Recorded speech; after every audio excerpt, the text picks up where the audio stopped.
नमस्कार दोस्तों, स्वागत करते हैं आपके अपने यूट्यूब चैनल शिक्षा साथी में। दोस्त, हम लोग 12th क्लास के साइंस स्ट्रीम का जो हिंदी का पेपर हुआ है उसका ऑब्जेक्टिव सॉल्यूशन हम लोग आज देखने वाले हैं। दोस्त, आपको वीडियो आगे बढ़ाने से पहले बता दूं कि मेरे इस चैनल पर सभी सब्जेक्ट का objective question solution 12th class का दिया गया है। 10th क्लास का जो पेपर होगा उसका भी ऑब्जेक्टिव सॉल्यूशन दिया जाएगा। सारे क्वेश्चन 100% सटीक दिया गया है। आप मिला लीजिए आपका कितना नंबर आ रहा है। हमारे सारे ऑब्जेक्टिव क्वेश्चन सभी एक्सपर्ट टीचरों द्वारा तैयार किया गया है। चलिए, पहला क्वेश्चन आया था, कमायनी शीर्षक महाकाव्य का प्रकाशन किस वर्ष हुआ? दोस्त, कमायनी महाकाव्य का प्रकाशन 1936 में हुआ, जो जयशंकर प्रसाद द्वारा लिखा गया था। नेक्स्ट प्रश्न आया था, जयशंकर प्रसाद किस युग के कवि थे? दोस्त, जयशंकर प्रसाद छायावादी युग के कवि थे। इसका आंसर डी होगा, छायावाद युग का, सी नहीं होगा। नेक्स्ट क्वेश्चन आया था, तुम खाओ, यह वाक्य किस वाक्य का उदाहरण है? दोस्त, ये एक आज्ञा है, आज्ञावाचक वाक्य का उदाहरण है। आपने आंसर ए मारा है तो आपका राइट आंसर है। नेक्स्ट प्रश्न है, निम्नलिखित में शुद्ध वाक्य कौन है? तो दोस्त, पशुओं का झुंड चारों ओर पानी की चाह में घूम रहा था। देखिए, ये गलत है। पशुओं का झुंड पानी की चाह में घूम रहा था, चारों ओर लिखने की आवश्यकता नहीं है। यानी पहला वाक्य अशुद्ध, हमें शुद्ध चुनना है। किसी आदमी को भेज दो, ये लाइन सही है। इसका आंसर बी होगा। अब सी और डी देख लेते हैं। इस बात के कहने में किसी को संकोच नहीं है। यहाँ पे यहाँ कारक अशुद्धि है। इस बात को कहने में होगा, इस बात के कहने में नहीं, इस बात को कहने में, यानी सी भी गलत है। मैं आपका दर्शन करने आया हूँ। देखिए, दर्शन बहुवचन है ना, पुल्लिंग बहुवचन है, तो मैं आपके दर्शन करने आया हूँ, यहाँ भी गलत है। इसका आंसर बी होगा। आप बी मारे हैं तो आपका राइट आंसर होगा। मैं दोस्त प्रूव भी कर रहा हूँ, ठीक है, इसलिए आपको कन्फर्म मालूम चल जाए। नेक्स्ट प्रश्न है, अग्नि शब्द का विलोम क्या होगा? दोस्त, अग्नि माने आग, आग का विलोम होता है जल अर्थात पानी। इसका आंसर सी होगा। घोड़े बेचकर सोना मुहावरे का अर्थ क्या है? घोड़े बेचकर सोना तो बेफिक्र होकर सोना, बिना टेंशन लेकर सोना। आंसर डी मारे हैं तो आपका राइट आंसर होगा। वाक्य में उस भाग को जिसमें एक से अधिक पद परस्पर संबंध होकर अर्थ तो देते हैं लेकिन पूरा अर्थ नहीं देते, पदबंध कहलाते हैं। ठीक है, किसी संज्ञा के लिए, किसी सर्वनाम के लिए, किसी विशेषण के लिए ये पदों का बंध होता है। तो ये किसी शब्द के लिए, किसी संज्ञा तो एक कोई वाक्य नहीं ना है, कोई शब्द ना है, इसका आंसर पदबंध ही होगा। ठीक है, अब जो मारे हैं वो गलत मारे हैं। ठीक है, नेक्स्ट प्रश्न है, धार्मिक शब्द में प्रत्यय क्या है? तो इक है मेरे दोस्त, धार्मिक क्या है? इक है। इस बार उपसर्ग और प्रत्यय से कम क्वेश्चन पूछा है। आर्ट्स वाले जो बच्चे थे उनका ऑब्जेक्टिव क्वेश्चन आसान था इस साइंस वाले बच्चे के क्वेश्चन के मुकाबले। साइंस वाले बच्चे का जो सब्जेक्टिव क्वेश्चन है वो थोड़ा टफ है, लेकिन आर्ट्स वाले बच्चे का सब्जेक्टिव क्वेश्चन साइंस वाले के मुकाबले टफ था, लेकिन ऑब्जेक्टिव क्वेश्चन आर्ट्स वाले का आसान था इस क्वेश्चन के मुकाबले। तो इसका थोड़ा सा ऑब्जेक्टिव क्वेश्चन थोड़ा टफ है मेरे दोस्त। धार्मिक शब्द का अर्थ क्या है? इसका आंसर होगा प्रत्यय क्या है? तो इसका आंसर होगा ई, ऑप्शन बी। नेक्स्ट प्रश्न है, रंग का शब्द का विशेषण क्या होता है? रंगीला। इसका आंसर सी होगा। नेक्स्ट क्वेश्चन है, दुराचार शब्द में उपसर्ग क्या है? देखिए कितना खतरनाक दे दिया, ऑप्शन बी और डी में देखिए, लेकिन दूर में हर्ष होगा, हर्ष होगा। इसका आंसर डी होगा। नेक्स्ट प्रश्न है, मलिक मोहम्मद जायसी का जन्म स्थान कहाँ हुआ था?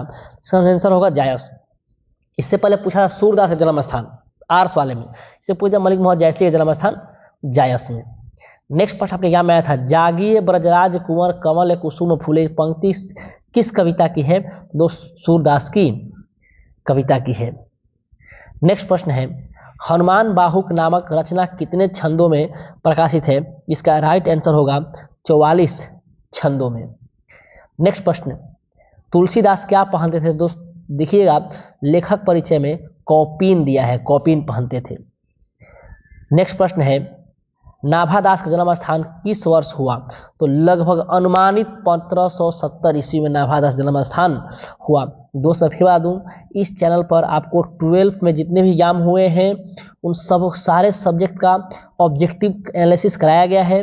आने वाले 10th के एग्जाम होगा, सारे सब्जेक्ट का एनालिसिस करवाया जाएगा और सही सही करवाया जाएगा। इस चैनल को सब्सक्राइब कर लीजिए। आने वाले भविष्य में भी ये चैनल आपको कंपटीशन लेवल में भी ये चैनल आपको सपोर्ट करेगा और जितने आने वाली अपकमिंग वैकेंसियाँ हैं, वैकेंसी के बारे में भी हम लोग इस चैनल पर अपडेट देते हैं, तो चैनल को सब्सक्राइब करके रखिएगा। और अभी वीडियो देख रहे हैं, लाइक नहीं किए हैं तो आप वीडियो को लाइक कर दीजिए। नेक्स्ट क्वेश्चन है, भक्तमाल शीर्षक रचना में कितने छप्पे हैं? दोस्त इसका आंसर होगा 316 छप्पे हैं। क्या है? 316 छप्पे हैं। नेक्स्ट प्रश्न आपके एग्जाम में आया था, कवि भूषण के पिता का नाम क्या था? तो रत्नाकर त्रिपाठी, यार 16 में भी आया था, ये क्वेश्चन रिपीट कर गया है। नेक्स्ट प्रश्न है, शिवा बावनी शीर्षक रचना में कितने मुक्तकों में शिवा जी की वीरता का बखान किया गया है? तो 52 मुक्तकों, बावनी मतलब 52। नेक्स्ट प्रश्न है, बरिबाह शब्द का अर्थ क्या है? तो बरिबाह का आंसर होगा बादल। बरिबाह शब्द का अर्थ क्या है? बादल। शब्दार्थ से भी क्वेश्चन पूछ लिया था मेरे दोस्त, शब्दार्थ से 3 क्वेश्चन आए हुए हैं। नेक्स्ट प्रश्न है, प्रेम पथिक शीर्षक रचना के रचनाकार कौन है? तो प्रेम पथिक शीर्षक रचना के रचनाकार है जयशंकर प्रसाद। दोस्त मैं डायरेक्ट आंसर बता रहा हूं, मैं जान रहा हूं सिर्फ आपको आंसर से मतलब है, आपको मिलाना है सिर्फ कितना आपका गलती कितना सही हुआ, आपका पूरा एनालिसिस कोई मतलब। चलिए नेक्स्ट प्रश्न है, स्वरों की कुल संख्या कितनी है? इसका आंसर होगा 11। नेक्स्ट है, निम्नलिखित में से अघोष वर्ण कौन है? आर साल में पूछा था घोष वर्ण कौन है, इसमें पूछ दिया अघोष वर्ण कौन है, तो इसका आंसर ट होगा, क्योंकि तीसरा और चौथा वर्ण घोष होता है, बाद बाकी अघोष होता है, इसका आंसर सी होगा। नेक्स्ट प्रश्न है, जहां लोगों का मिलन हो क्या कहलाता है? तो सम्मेलन। पॉकेट मार शब्द में कौन सा समास है? तो तत्पुरुष समास है। पॉकेट को मारने वाला, इसका विग्रह होगा, तो तत्पुरुष समास है। नेक्स्ट क्वेश्चन है, साधुओं की संगति से बुद्धि सुधरती है, किस कारक का है? आप कहिएगा कि यहाँ का के की लगल है, तो मारिएगा संबंध कारक, आप गलत हो जाएगा मेरे दोस्त। साधुओं की संगति से यहाँ जोर आ रहा है, से यहाँ पे आ गया, से मतलब कर्ण कारक, इसका आंसर डी होगा। अगर आपने आंसर डी मारा है कर्ण का, तो आपका राइट आंसर सही है। नेक्स्ट प्रश्न आपके एग्जाम में आया था, घर बसाना मुहावरे का अर्थ क्या है? शादी कर लेना, आप घर बसा लीजिए, ठीक है। कृपा शब्द का विशेषण क्या होगा? तो कृपालु। क्या होगा? कृपालु। अगर आपने आंसर बी मारा है तो आपका राइट आंसर है। नेक्स्ट है, रामधारी सिंह दिनकर की पहली कविता पुस्तक प्रणभंग जब प्रकाशित हुई थी तो वे कितने वर्ष के थे? तो वे मात्र 21 वर्ष के थे। नेक्स्ट प्रश्न है, रोज शीर्षक पाठ में पलंग के नीचे कौन गिर पड़ा? रोज शीर्षक कहानी में मालती है, मालती है ना, पति नाम महेश्वर, पूछा ना पति का नाम क्या था? महेश्वर। हम बोले थे उसके बेटे का नाम क्या था? टेटे। तो पलंग के नीचे कौन गिरेगा? बेटो नहीं गिरेगा, तो टेटे। भले लिख दिया टीटी, टेटे होगा उसका आंसर सी। नेक्स्ट क्वेश्चन, विपत्तियां व्यक्ति को पूर्ण बनाने वाली होती है, ये लाइन कहे थे भगत सिंह। कौन कहे थे? भगत सिंह। नेक्स्ट प्रश्न है, बालकृष्ण भट्ट किस युग के प्रमुख साहित्यकार थे? दोस्त बालकृष्ण भट्ट है भारतेंदु युग के। कौन युग के? भारतेंदु युग के। नेक्स्ट प्रश्न, उसने कहा था शीर्षक में पोहलू राम कौन था? अब मेरे दोस्त हमारा मथुआ ठनक गइल बा कि उसने कहा था पोहलू राम, हम कहीं पढ़े भी नहीं हैं और ना भी पढ़ाए हैं। अब क्या होगा, इसका आंसर आप पे छोड़ते हैं मेरे दोस्त, आप देख लीजिएगा, ये क्वेश्चन में डाउट में है, लेकिन कहीं भी उसने कहा था शीर्षक में पोहलू राम का जिक्र नहीं था। नेक्स्ट प्रश्न, लोकनायक के रूप में कौन प्रसिद्ध हुए? तो दोस्त हमारे जननायक कर्पूरी ठाकुर, सॉरी लोकनायक प्रसिद्ध हुए थे कौन? जयप्रकाश नारायण।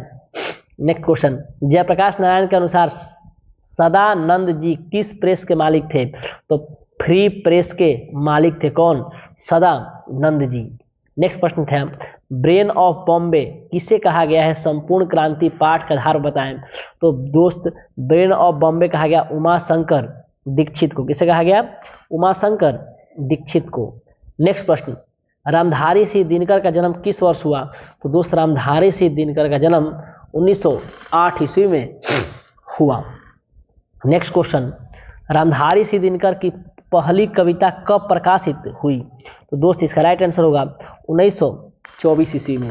दोस्त जो भी लोग देख रहे हैं अपना जब आंसर मिलाइएगा तो कमेंट बॉक्स में लिखिएगा आपका कितना आंसर सही हुआ, अर्थात कितना नंबर आपका आ रहा है जरूर लिखिएगा मेरे दोस्त। वीडियो देख रहे हैं, वीडियो को लाइक नहीं किए हैं तो वीडियो को लाइक कर लीजिए, और चैनल को सब्सक्राइब नहीं किए तो मैं फिर बोल रहा हूँ चैनल को सब्सक्राइब कीजिए। ये चैनल आपको आने वाले फ्यूचर में बहुत ज़्यादा फायदा करने वाला है, और हमारे शिक्षा साथी परिवार को बड़ा करने में हमारी मदद करें।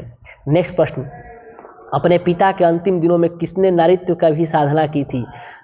अपने जीवन के अंतिम दिनों में किसने नारीत्व की भी साधना की थी? इसका आंसर होगा महात्मा गांधी।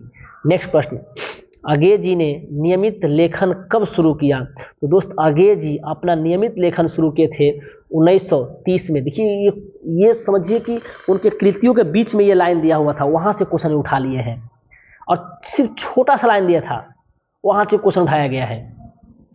नेक्स्ट क्वेश्चन है, स्वाधीनता आंदोलन में उग्र और विद्रोही विचार वाले एक क्रांतिकारी के रूप में किनकी भूमिका रही? इसका आंसर होगा सच्चिदानंद हीरानंद वात्स्याय आगे, ही वात्स्याय आगे। नेक्स्ट क्वेश्चन है, तनुज शब्द का स्त्रीलिंग क्या होगा? दोस्त तनुज का होगा तनुजा। क्या होगा? तनुज का आंसर होगा तनुजा। नेक्स्ट प्रश्न है, दौलत शब्द कैसी लिंग है? स्त्रीलिंग की पुल्लिंग है? इसका आंसर होगा दौलत स्त्रीलिंग है, नहीं दौलत नई है, गाना सुने ना, स्त्रीलिंग होगा ये। नेक्स्ट क्वेश्चन होगा, कलम शब्द कौन सी संज्ञा है? दोस्त कलम शब्द एक जातिवाचक संज्ञा है। नेक्स्ट प्रश्न है, निम्नलिखित में पूर्ण विराम चिन्ह कौन है? तो पूर्ण विराम चिन्ह आप जानवे करते हैं ऐसे होता है, इसका आंसर सी होगा। नेक्स्ट प्रश्न, निम्नलिखित में कौन शब्द अशुद्ध है? तो दोस्त आप देखिए प्राप्ति ऐसे लिखाता है, ऐसे, तो यही अशुद्ध है। इसका राइट आंसर बी होगा। इसका आंसर क्या होगा? बी होगा। महत्व भी सही है, एकत्र भी सही है, शुद्धिकरण भी सही है। जो बच्चे डी मारे उनका राइट आंसर नहीं है मेरे दोस्त, इसका आंसर बी होगा। नेक्स्ट प्रश्न, संयम शब्द का संधि विच्छेद? तो सम प्लस यम होगा, सम में हलंत रहेगा म में, इसका आंसर बी होगा। ऐसी को क्वेश्चन पूछा था सेम आर्ट्स वाले में भी। नेक्स्ट क्वेश्चन, ड का उच्चारण स्थान ड ऐसे, तो टठड़ में आते हैं कंठ तालु मूर्धा, मूर्धा हो जाएगा। नेक्स्ट क्वेश्चन, निम्नलिखित में से उष्ण व्यंजन कौन है? दोस्त उष्ण व्यंजन है तलाबी से मूर्धन्य से दंती से ह, इसका आंसर तलाबी से हो जाएगा। नेक्स्ट है औ वर्ण किस स्वर का उदाहरण है? दोस्त दीर्घ स्वर है। क्या है? दीर्घ स्वर। नेक्स्ट प्रश्न, ट ठ ड ढ ढ कौन सा व्यंजन है? दोस्त ये स्पर्श व्यंजन है, क्योंकि क वर्ग से लेकर के प वर्ग तक स्पर्श व्यंजन आते हैं। आर से पूछा था कि म कौन व्यंजन है? तो स्पर्श व्यंजन है, ऐसा क्वेश्चन पूछा था। नेक्स्ट क्वेश्चन, रस्सी का टुकड़ा शीर्षक कहानी में मलादे क्या काम करता था? तो इसका राइट आंसर होगा घोड़ों की काठी बनाने में काम आता था। नेक्स्ट प्रश्न, पोस्की शीर्षक कहानी में कारमेन को काम करने में कितने फ्रैंक मिलते थे? तो इसका आंसर होगा 5000 प्रतिमाह फ्रैंक मिलते थे। नेक्स्ट क्वेश्चन है, दमित्रिच चेरवको क्या देख रहा था? क्लर्क की मौत शीर्षक पाठ के आधार पर उत्तर दे। इसका आंसर होगा खेल। क्या देख रहा था? खेल देख रहा था। नेक्स्ट प्रश्न, ओम प्रकाश वाल्मीकि को परिवेश सम्मान किस वर्ष प्राप्त हुआ? तो दोस्त ओम प्रकाश वाल्मीकि को परिवेश सम्मान 1995 में प्राप्त हुआ। नेक्स्ट प्रश्न, अब और नहीं कविता संकलन किसके द्वारा रचित है? दोस्त इसका आंसर होगा ओम प्रकाश वाल्मीकि। अब और नहीं कविता संकलन ओम प्रकाश वाल्मीकि द्वारा रचित है। नेक्स्ट प्रश्न, जूठन शीर्षक पाठ में एक पशु की खाल कितने रुपए में बिकती थी? तो दोस्त एक पशु की खाल 20 से 25 रुपए में बिकती थी। नेक्स्ट प्रश्न, 30 शीर्षक पाठ में बैंक के नेपाली चौकीदार का नाम क्या था? तो थापा था। क्या था? थापा था। नेक्स्ट प्रश्न है, सूरदास किस भाषा के महान कवि हैं? तो दोस्त सूरदास ब्रज भाषा के महान कवि हैं। कन्या का अर्थ क्या होगा? बहुत लोग मारे होंगे बहु, मारे अनुसार धाय सर बहु, बबुआ हमारी शब्दार्थ के क्वेश्चन हटे। कछु के खाते कछु धरनी गिरावत, सूरदास का पद है ये, नहीं तो ये कन्या माने गोद होता है, क्या होता है, गोद होता है। नेक्स्ट प्रश्न, तुलसीदास की माता का नाम था, तो आप जानते हैं हुलसी था। ये क्वेश्चन रिपीट है, 8 साल में पूछा था। नेक्स्ट क्वेश्चन, भगत सिंह को फांसी किस वर्ष दी गई, 23 मार्च 1931 को दी गई। नेक्स्ट क्वेश्चन, भगत सिंह के अनुसार प्रिंस क्रोपोटकिन किस विषय के विद्वान थे, तो इसका राइट आंसर होगा भूगोल के विद्वान थे। नेक्स्ट क्वेश्चन आपके एग्जाम में आया था, निम्नलिखित में से किसे कालिदास अवार्ड से सम्मानित किया गया है, तो दोस्त कालिदास अवार्ड से है सम्मानित किया गया है आपको मोहन राकेश। दोस्त ये क्वेश्चन थोड़ा डाउट में है, सॉरी दोस्त, इसका आंसर ए नहीं होगा, इसका आंसर जगदीश चंद्र माथुर होगा। मैंने मिस्टेक से मोहन राकेश बोल दिया है, इसका आंसर क्या होगा, सी होगा। नेक्स्ट प्रश्न, ओ सदा नीरा शीर्षक निबंध किस पुस्तक से उदित है, दोस्त ओ सदा नीरा शीर्षक संबंध ये बोलते क्षण से संबंधित है। नेक्स्ट प्रश्न, चंपारण आंदोलन में गांधी जी के सलाहकार कौन थे, तो दोस्त चंपारण आंदोलन में गांधी जी के सलाहकार थे हरवश सहाय। कौन थे, हरवश सहाय। नेक्स्ट प्रश्न है, गोरखपुर जिले में गंडक नदी को क्या कहते हैं, तो दोस्त नारायणी नदी कहते हैं। क्या कहते हैं, नारायणी नदी कहते हैं। नेक्स्ट प्रश्न आपके एग्जाम में आया था, 1962 में मोहन राकेश किस पत्र के संपादक थे, तो दोस्त 1962 में मोहन राकेश सरिका पत्र के संपादक थे। इसका आंसर अगर आपने ए मारा है तो आपका राइट आंसर होगा। वारिस शीर्षक रचना के लेखक का नाम क्या है, तो दोस्त वारिस शीर्षक रचना के लेखक का नाम है रामधारी सिंह दिनकर। क्या है, रामधारी सिंह दिनकर। अगर आपने आंसर ए मारा है तो आपका राइट आंसर है। नेक्स्ट प्रश्न है, सिपाही की मां शीर्षक एकांकी में कुंती कौन है, सिपाही की मां एकांकी में कुंती कौन था, तो विष्णु कौन थी, सिपाही की मां थी, उसकी पड़ोसन नाम क्या था, कुंती था। दोस्त मैं बता दूं, जो लोग 12 के एग्जाम देकर बच्चे निकल जाएंगे, इस चैनल पर उनको आने वाले अपकमिंग जितनी भर्तियां हैं उन भर्तियों के बारे में वो आपकी भर्ती नेवी, एयरफोर्स, एसएससी, जीडी या फिर जितनी भी बिहार की या स्टेट लेवल की वैकेंसियाँ है वो बारे में उनको जानकारी दी जाएगी। बीपीएससी से लेकर यूपीएससी लेवल तक सारी वैकेंसियों के बारे में आपको इस चैनल पर अपडेट मिलते रहेगा, तो इस चैनल को सब्सक्राइब करके रखिए। नेक्स्ट क्वेश्चन है, प्रगीत और समाज शीर्षक पाठ में हिंदी साहित्य की कौन विद्या है, माने प्रगीत और समाज हिंदी साहित्य की कौन सी विद्या है, तो एक निबंध है। क्या है, निबंध है। नेक्स्ट है, कवर कवचान स्थान क्या है, तो दोस्त कवर कवचान स्थान है कंठ। क्या है, कंठ है। नेक्स्ट प्रश्न है, हिंदी में अनुनासिक वर्णों की संख्या कितनी है, तो ये 5 है। प्रत्येक वर्ग का अंतिम अंग, य, अण, न, ठीक है, म, ये सब क्या है, अनुनासिक वर्ण है।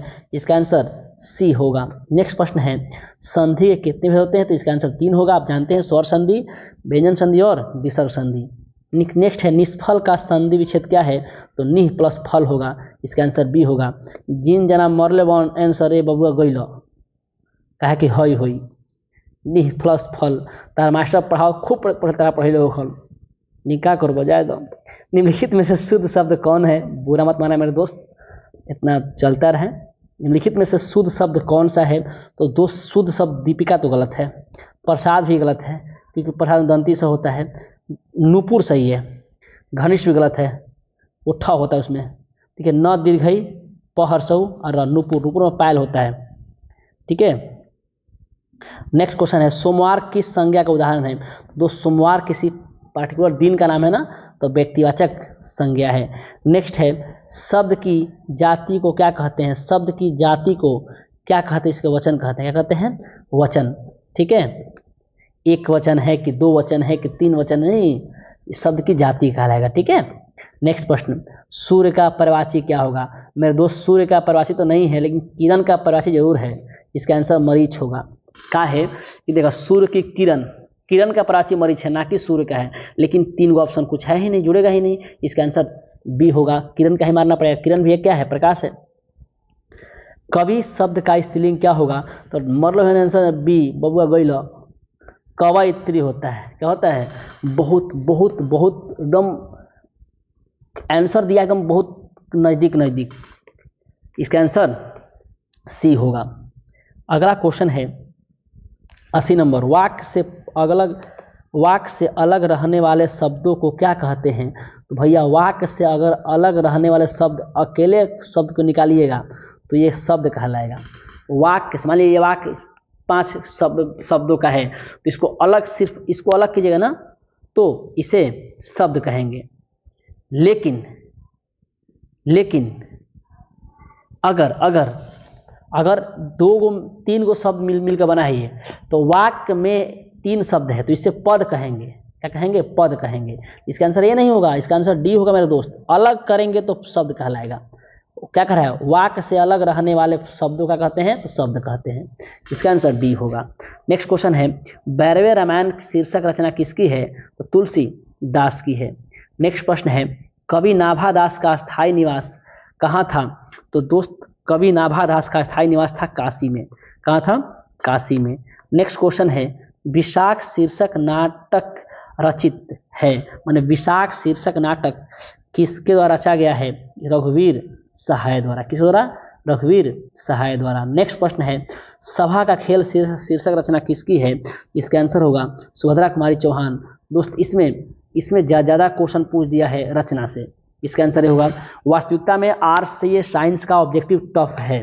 सब्जेक्टिव आर्ट्स वाले से साइंस वाले का आसान है, लेकिन ऑब्जेक्टिव टफ है। नेक्स्ट क्वेश्चन है कवियों के कवि किसे कहते हैं? तो भाई मेरे शमशेर बहादुर सिंह को कवियों का कवि कहते हैं। मैं जो ऑब्जेक्टिव आपको पढ़ाया था उसमें जाकर देखिएगा। अब क्या देखिएगा? अब दोस्त आप पास हो गए, अब तो आप मुंह मोड़ कर देखिएगा नहीं 12 क्लास को। हम जान रहे हैं कितना कष्ट हुआ है कि जल्दी भाग जल्दी ज्ञान देनी जान छूटल, वो हमरो बुझाता है आंसर है। जा लोग बहुत हम सुतल लोग आराम से फिल्म देखो लोग उस दिन ना, फिर पढ़ाई शुरू करिए लोग। गजानन माधव मुक्ति बोध का जन्म कब हुआ? तो दोस्त गजानन माधव मुक्ति बोध का जन्म हुआ 2017 में। मैं आपको ये ट्रिक से याद करवाया था। नेक्स्ट प्रश्न है वे और नहीं होंगे जो मारे जाएंगे। वे और नहीं होंगे जो मारे जाएंगे, ये निबंध किसकी रचना है? तो दोस्त आप मालूम है कि रघुवीर सहाय की रचना है। नेक्स्ट प्रश्न है अधिनायक शीर्षक कविता में हरचरना क्या है? एक आम आदमी है, एक गरीब लड़का है। इसका आंसर बी होगा।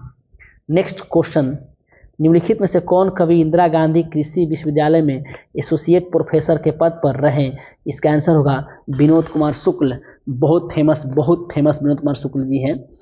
नेक्स्ट क्वेश्चन है कवि भूषण को भूषण की उपाधि किस राजा ने दी? इसका आंसर होगा राजा रुद्र शाह द्वारा कवि भूषण को भूषण की उपाधि दिया गया। नेक्स्ट क्वेश्चन है जिन शब्दों के खंड सार्थक न हो, अच्छा जिन शब्दों के खंड सार्थक न हो उसे क्या कहते हैं? तो रूढ़ शब्द। क्या कहेंगे? रूढ़ शब्द। सार्थक हो तो यौगिक शब्द। इसका आंसर ए होगा। नेक्स्ट क्वेश्चन है आम्र शब्द कैसा शब्द है? तो एक तत्सम शब्द है। क्या है? तत्सम शब्द है। नेक्स्ट है ध्वनियों के मेल से बने सार्थक वर्ण समुदाय को क्या कहते हैं? तो शब्द कहते हैं। आंसर बी होगा। नेक्स्ट क्वेश्चन है निम्नलिखित में से किसका रूपांतरण नहीं होता है? तो दोस्त अव्यय का रूपांतरण नहीं होता है। इसका आंसर सी होगा।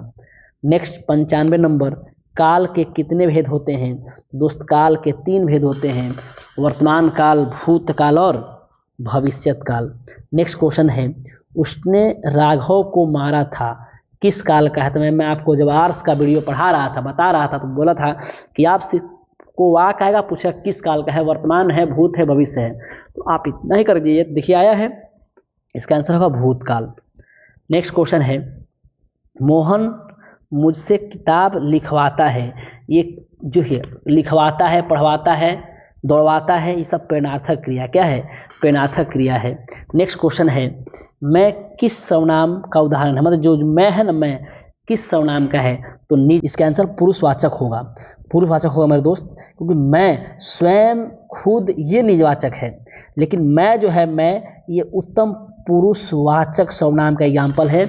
इसका आंसर डी होगा, ना कि ए होगा। ठीक है, इसका आंसर डी होगा। नेक्स्ट प्रश्न मैं आप ही चला जाऊंगा किस सर्वनाम का उदाहरण है? ये आपका निजवाचक होगा। ठीक है, मैं आप ही चला जाऊंगा, देखिए मैं खुद, आप ही मतलब क्या होता है? खुद। ये निजवाचक उदाहरण है।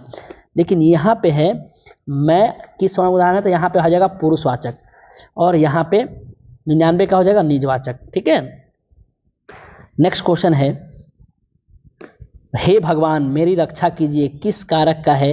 देखिए तो हे भगवान, देखिए यहाँ पे है ना, तो ये संबोधन कारक का है, भगवान को संबोधित कर रहा है। दोस्त हम लोग का 100 क्वेश्चन खत्म हुआ, आप मिला लीजिएगा कितना आंसर सही है। और जितने भी सब्जेक्ट का आप जो भी एग्जाम आपका हुआ है, आप मेरे चैनल पर जाइए और वीडियो सेक्शन में जा करके आप अपने सारे सब्जेक्ट का ऑब्जेक्टिव मिला लीजिए कि आपका कितना सही है। दोस्त सारे क्वेश्चन 100% सही रियल आंसर के साथ हम लोगों ने इसका सॉल्यूशन दिया है दोस्त। और भविष्य के लिए इस चैनल को सब्सक्राइब कर लीजिए। धन्यवाद। शिक्षा साथी चैनल की ओर से आप सभी को बहुत बहुत शुभकामनाएं रिजल्ट के लिए।